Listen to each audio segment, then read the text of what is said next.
Before I start this episode, I'd like to give a brief content warning. I'm going to discuss childhood neglect towards the end of the episode. If that's not something that you want to hear about right now, I won't blame you if you skip this episode. Hello! Welcome back to the You Look Like a Badger podcast, a podcast hosted by me, Amber, where I discuss queer cinema every month. I don't have anything interesting to report, really. It's been very hot recently, though that's cooling off very slowly. It's not been very fun. August is my birthday month. That's exciting. I also have a week off work at the end of this month, which I'm very happy about. But yeah, I'm happy to get back onto recording. The month of August is dedicated to drama films under the title A Touch of the Dramatic. And this month's film is 2016's Moonlight. This one time, I run by this old lady. I was running, hollering, cutting her food, boy. This old lady, she stopped me. She said, running around, catching up all that light. In Moonlight, black boys look blue. Adapted from Terrell Alvin McCraney's script, Moonlight is a 2016 character study of Chiron at 3 points in his life: childhood, adolescence, and adulthood. It follows him as he navigates his identity in connection with masculinity and explores intimacy in a way that's not encouraged amongst black men. Barry Jenkins takes a careful look at the meaning of family and poverty in relation to race, all whilst telling a complicated story of love and self-acceptance. Now, there is a very large chance that you have watched Moonlight, and if you haven't watched it, you've probably heard about it because it very famously won Best Picture, the Academy Awards. And the thing about that moment is it kind of overshadowed all the other Oscars that the film won. So Barry Jenkins and McCraney won the Oscar for Best Adapted Screenplay, and Mahershala Ali won the Oscar for Best Supporting Actor as well. So lots and lots of awards. It also won the GLAAD Media Award for Outstanding Film, and it won every category it was nominated for at the African American Film Critics Association Awards. This is a very well-received film, very well-praised film. On Rotten Tomatoes, it has a 98% critic score and a 79% audience score, and it has a 4.2 on Letterboxd. So pretty much universally liked, respected in its time. Let's have a look at some of the reviews on Letterboxd, see what they say. User Lucy says, is this a good segment where I have to describe the jokes that I'm telling? It says, Boyhood, the film, the Richard Linklater film Boyhood, saying, who are you? And Moonlight says back, I'm you, but stronger in every possible way. I have not watched Boyhood since it came out, but I remember really not liking it. I mean, I don't know if I went back and watched it now, it could be amazing, but in my opinion, having seen Moonlight multiple times, I do think it's a stronger film. So yes, I agree with that review. I apologise if I messed up the joke of it. But yeah. Here's another one from user Joan. They say, I love how when the third act starts and you think, oh my god, he's so different now. Then Chiron gets a phone call from Kevin and boom, he's back to that boy from the first act. Moonlight invented acting. I absolutely adore the acting in this film. Just me personally. I don't think there's a weak performance in there. I mean, not to spoil my opinion, but this is one of my favourite films, probably of all time. And I'm very happy to be talking about it and reading these reviews. It's nice to see the thing that you liked also be liked by other people. Last review here from user number one Gizmo fan, and they say, I don't understand how anyone can make it through the ending of this film without literally having their heart ripped into 1,000 tiny pieces. Just as good the second time, if not better. The kind of thing that you get from reviews and from all the buzz around this film is that there is a universality to the film. Lots of people were able to connect with it, and that it is able to tap into emotions very well. The ending means a lot. It means a lot to me, and it seems to mean a lot to other people. This next bit is gonna be filled with spoilers because I have to talk about the film in depth. If you haven't seen the film, or you think that listening to spoilers will ruin the experience of watching the film for you, then I have to recommend that you pause this episode, go watch the film, and then come back. Okay? What's a faggot? A faggot is a word used to make gay people feel bad. Am I a faggot? No. No. You could be gay, but you're not letting nobody call you no faggot. The first thing that I want to talk about is the way this film represents homosociality. And what that means is the way that people of the same gender interact with one another or socialize, the way that they bond. And this film is a very subjective experience, and because of that, it pinpoints in on masculinity really over anything else. I will get onto it later, but there have been some criticisms of the way this film represents women. But I think in trying to represent men, it really has to look at the way men kind of section themselves off. There's a feeling of isolation with Chiron where he doesn't fit in with the boys at school and he can't fit in at home. So he's very much on his own, and in being in that kind of interior space, he's having to reevaluate what it means to be a man, what it means to be his gender and experience queerness. So in being in an interior film, it's a very subjective film, which in my opinion is why it doesn't have a very nuanced look at womanhood and femininity. It's a very masculine film. We see a lot of images of homosocial bonding. So the activities that young boys and men do with one another to reinforce masculinity and manhood. They're playing football, or soccer as Americans would call it. They're play fighting, they're running around, they're comparing the size of their genitals together, they're discussing sex, they're playing various kinds of games of chicken where the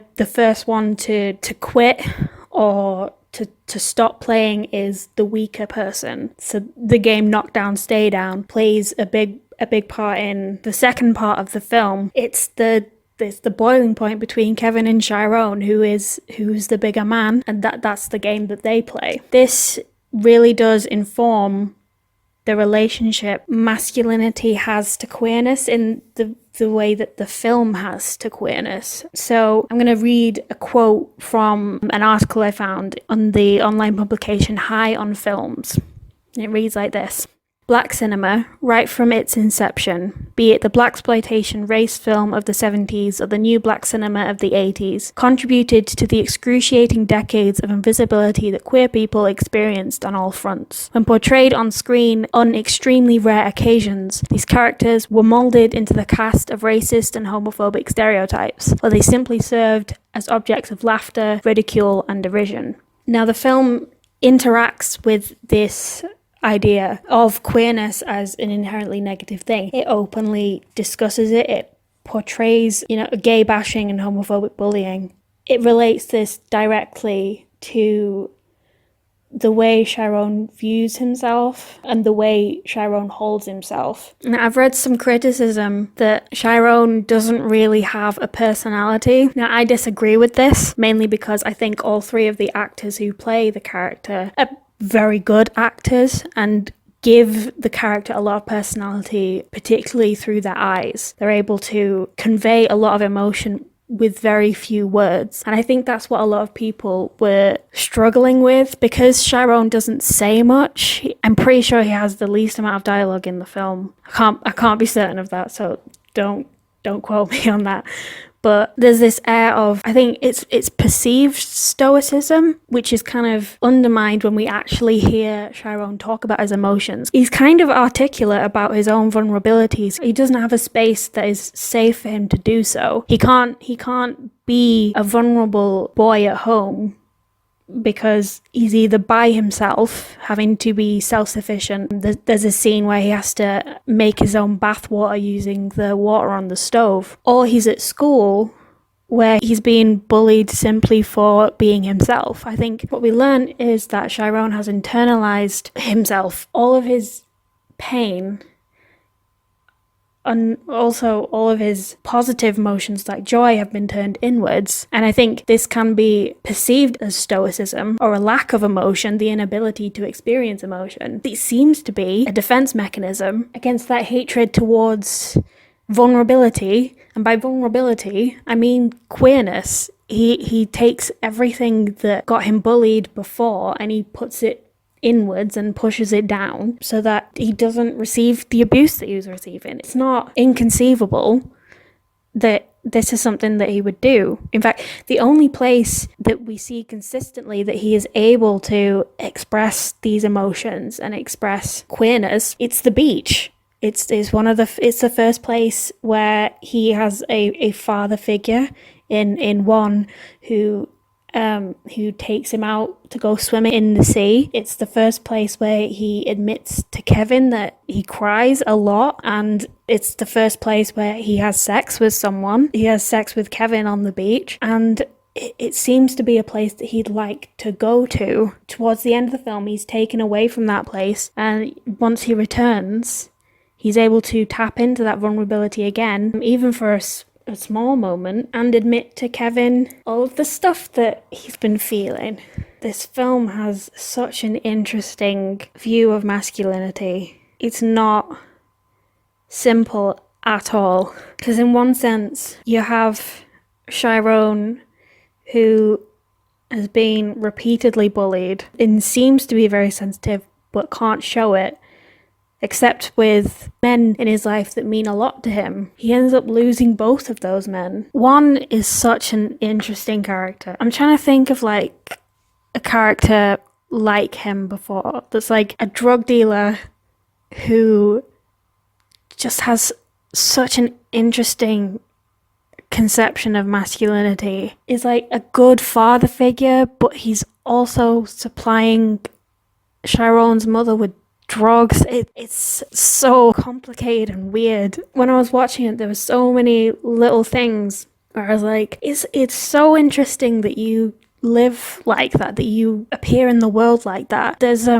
moment early on, like one of the first scenes in the film, where Juan and Chiron are having some food in a restaurant, and he makes a joke where if Chiron won't speak to him, he's not going to give him his food. And it is a joke. It's very clear that he's joking, but Chiron obviously doesn't take it that way. I think he might be very used to that kind of behavior from people. You know, when you get bullied, you find it a lot harder to take jokes because you never know whether someone is actually joking or whether they're secretly laughing behind your back. But yeah, he makes this joke and it doesn't land, and the first thing that he does is apologize. I don't know about you, but if an adult, as a child, if an adult ever hurt my feelings with a joke, they would never apologize. They would just be like, stop sulking, it's a joke. But no, he says sorry. When the joke offends him, one apologizes. It's absolutely fascinating that someone has that kind of emotional maturity to be like, I've upset this child and I want them to know that I'm a safe person to talk to. So he apologizes to him and he looks after him for the whole evening, and it's put up against you know him being a very masculine man. He's in a very tough job. You know, he's a drug dealer. You see like inklings that he's maybe in more trouble than he's letting on. There's a scene where he has like a gun when he goes to answer the door. But in like the next scene after that gun scene, he's having a very serious conversation with Chiron about being gay and how it's okay to be gay. And one of the last scenes, the last scene where we see one alive, we nearly see him cry. There's a scene right before it cuts to black. We nearly see him cry, and then it cuts, and we go to the next section. I think he's an absolutely fascinating character because it's such a complex image of masculinity that Chiron is getting. It's kind of tragic that he doesn't get to be there to keep guiding him, that Chiron has to incorporate parts of him, but maybe not the parts of one that were more important, like the ability to apologize and the ability to be emotionally mature and the ability to be there for people and be vulnerable for people. Chiron seems to take on the more showy masculine elements that one maybe had to take on if he was like gonna keep his business going. I found this quote in The Ringer that I thought was interesting. It's an interview with Barry Jenkins, and he says about One, "I'm curious about how we often look at people and think that they don't need love or share love or care for love. And then we see that there's this drug dealer who loves this little boy, and it gives him the kind of love that we don't expect, and what that looks like.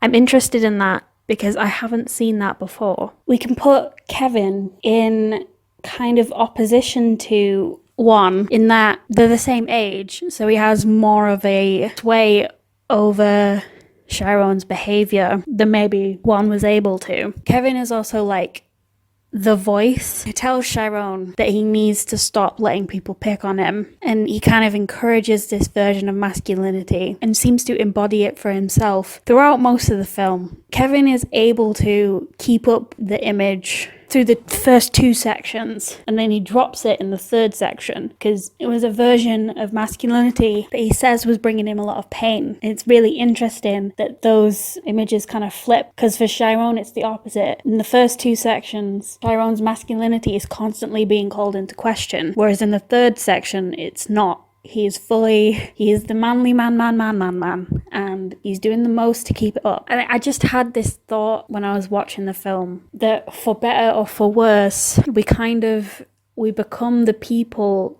who we love. We take parts of them because we think that they'd suit us, or we think that they'd serve us.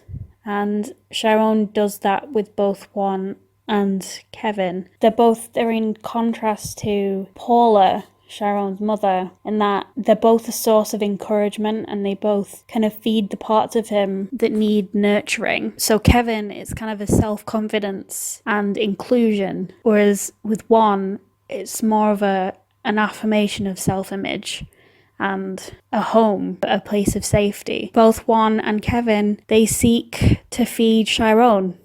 Literally, they both characters, when they're around him, they're like, eat some food.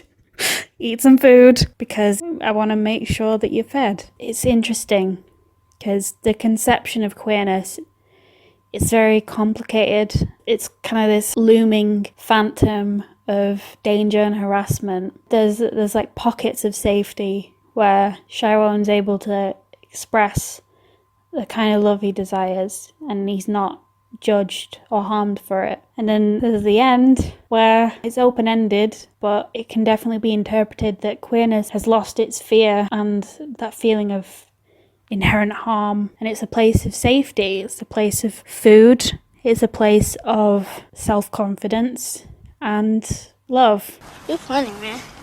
Why you say that? Just is, that's all. Why you always letting people pick on you, man? What you mean? You always letting them pick on you. So, what I gotta do? All you gotta do, show these niggas you ain't soft. But I ain't soft. I know. But it don't mean nothing if they don't know. One thing you need to know about Barry Jenkins is that he is very good at representing intimacy. This film, there are so many times where characters are just looking directly at you. And obviously, it's not one of those turn to the camera, fourth wall breaks. It's you are in the shoes of a character and you are being looked at by another character. And then often it will switch vice versa. So then you get to be the other character as well. What that does for your brain is you are right in there. You are part of their interaction. You are sharing their intimacy. And you know, those close-ups on the actors' faces, you get to see their eyes and their mouths. You get to see how they feel about one another. There's just this feeling. There's a lot to be done with that POV. So, for example, we can contrast the sections with Paula and Chiron when he's known as Little. There's this sequence where Chiron is just stood in the doorway, and then it cuts to a POV shot from Chiron's point of view, and we see Paula just screaming at Chiron, and then it cuts back and Chiron looks absolutely devastated. And this can be contrasted with, shots at the end of the film where Kevin and Chiron have reunited. They're looking at each other. The way that we conceive of intimacy in this film is in how it's in sharp contrast to alienation, to like abuse and neglect. Another way that Jenkins is able to represent intimacy is just simply by presenting moments that maybe we wouldn't have seen anywhere else. So I've got another quote from him from Time magazine. There was a point where I realised that there were things happening in front of the camera that I hadn't seen very often, or ever. Watching a black man cradle a boy in the Atlantic Ocean. I hadn't seen that before. That's a very simple image. It's not something you draw to counter a stereotype.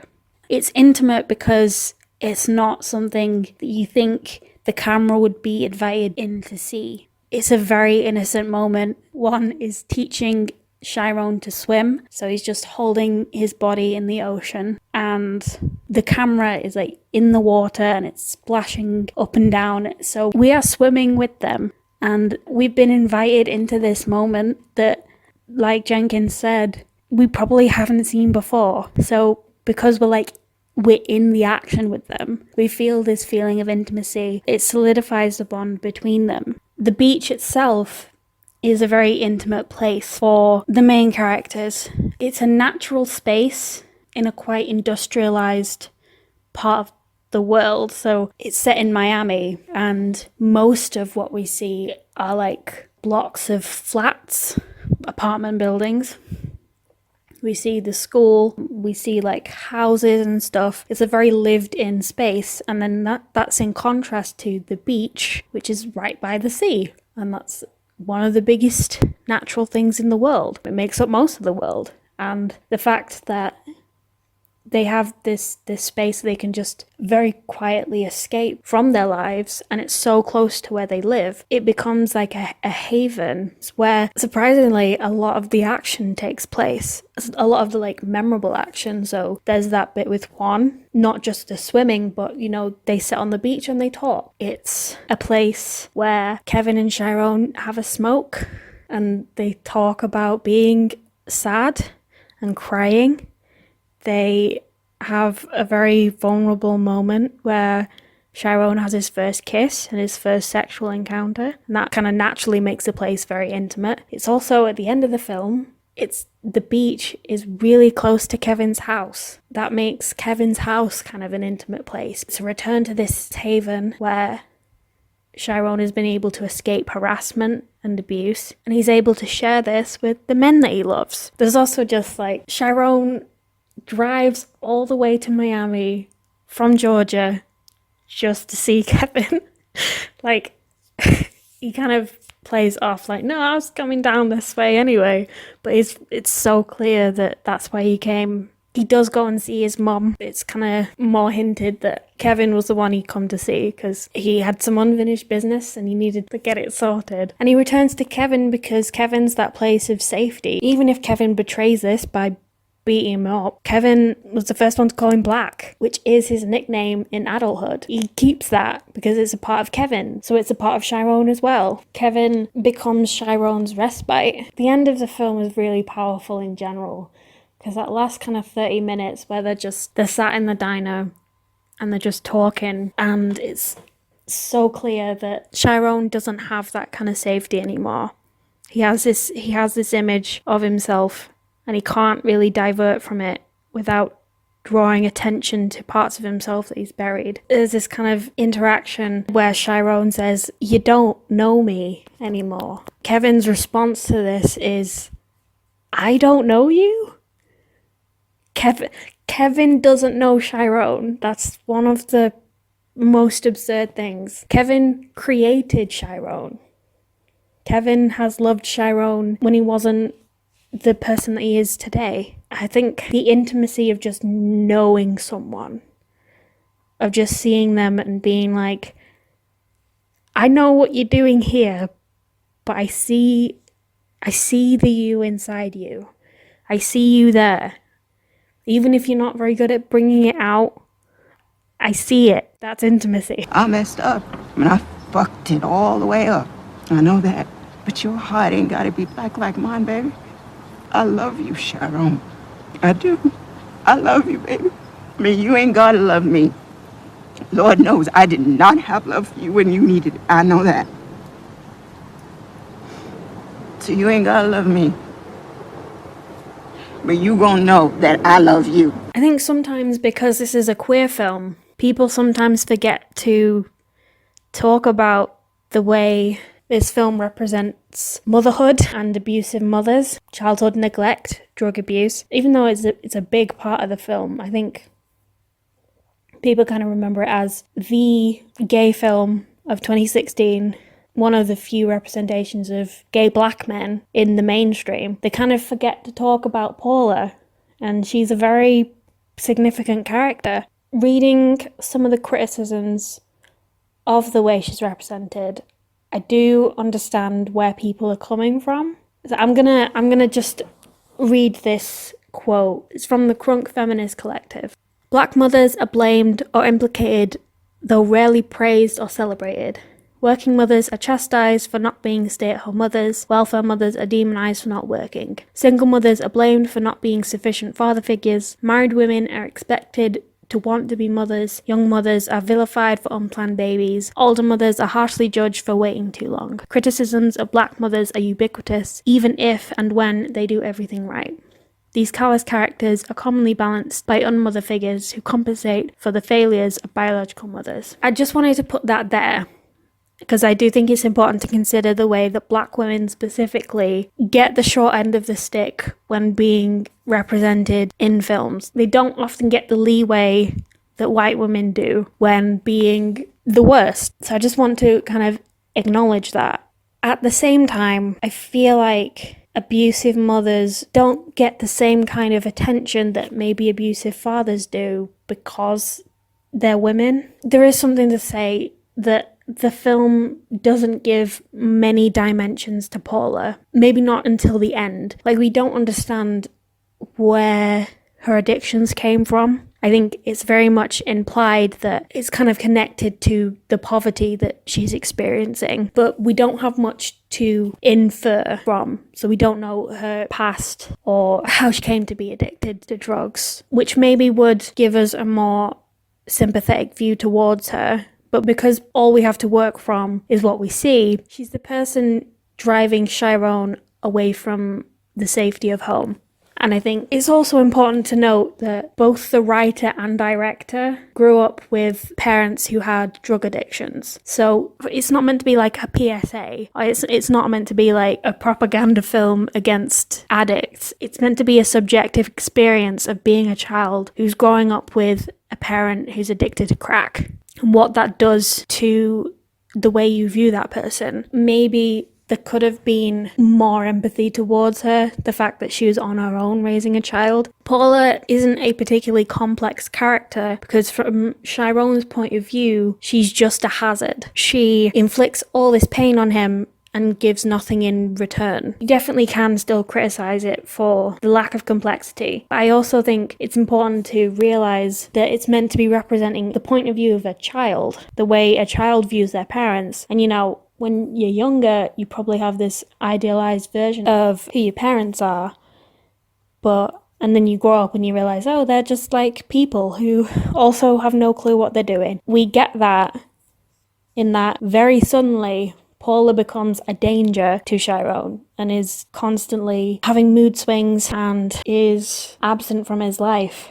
And that simple view of your parents as heroes can also translate to that simple view of parents as villains. If you have an abusive parent as a child, you're probably not going to view them in a particularly empathetic light. They're going to be the worst people alive, and it's not until Chiron grows up that we get the inklings of a more complex view of Paula, of her being a person with troubles and depth. But we only get that because Chiron makes contact with her again. I think motherhood is weird to represent on screen, and I have complex feelings about how it's done here. Paula is one of the first people to shout a homophobic slur at Chiron That's the first place that he he hears the F slur from. Chiron doesn't make space for her in his life because she's always just been the worst. And I think representing like genuinely abusive women is hard because you don't want to fall into like misogyny, and maybe you can't ever not do that. How do you do a complex representation of an abusive parent without villainizing them probably completely? I don't know if you can. It's messy. So let me ask the question, does this film look like a badger? No. In my opinion, it cares a lot about its characters. It's very intimate.